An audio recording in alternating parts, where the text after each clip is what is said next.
యేసుక్రీస్తు ప్రభు నామంలో మీ అందరికీ శుభాలు తెలియజేస్తున్నాను. ఫేత్ సిరీస్ పార్ట్ 4, స్థిరమైన విశ్వాసము. రోమీలు రాసిన పత్రిక 1వ అధ్యాయము 11వ వచనాన్ని మనం చూస్తే, మీరు స్థిరపడవాలని అనగా మీకును నాకును కలిగి ఉన్న విశ్వాసమును చేత, అనగా మనము ఒకరు విశ్వాసము చేత ఒకరు ఆదరణ పొందవలను. రోమలోను ఉన్న సంఘంలో ఉన్న విశ్వాసులందరూ స్థిరమైన విశ్వాసము కలిగి ఉండాలని అపోస్తలుడైన పౌలు కోరుచున్నాడు. స్థిరమైన విశ్వాసం అంటే ఎల్లప్పుడూ దేవుని మీద విశ్వాసము చూపడమే. క్రియలతో కూడినదే స్థిరమైన విశ్వాసము.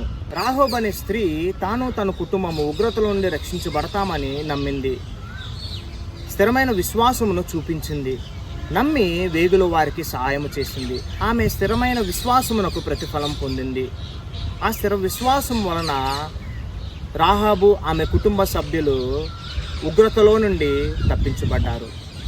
యెహోషువ 6వ అధ్యాయము 17వ వచనాన్ని చూస్తే మనకు కనబడుతుంది, ఈ పట్టణము దీనిలోనున్నది యావత్తును యెహోవా వలన శపించబడెను. రాహాబు అనే వేశ్య మనము పంపిన దూతలను దాచిపెట్టను గనుక ఆమెయు ఆ ఇంటి ఉన్న వారందరూ మాత్రమే బ్రతుకుదురు. మనము కూడా రాహాబు వలె స్థిరమైన విశ్వాసము చూపించాలి. పరిస్థితులు మారినా మారకపోయినా, దేవుడు ఆశీర్వదించినా ఆశీర్వదించకపోయినా, సమస్యలు తీరినా తీరకపోయినా, దేవుని మీద విశ్వాసము చూపడమే స్థిరమైన విశ్వాసము. స్థిరమైన విశ్వాసము వలన మనము మన కుటుంబము ప్రతికూల పరిస్థితుల నుండి తప్పించబడతాము.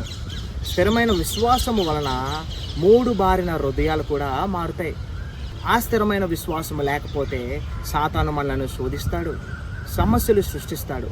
కాబట్టి దేవుని మీద స్థిరమైన విశ్వాసము కలిగి జీవించేటట్టు పరిశుద్ధాత్మ మనకు సాయం చేయనుగాక. ఆమేన్.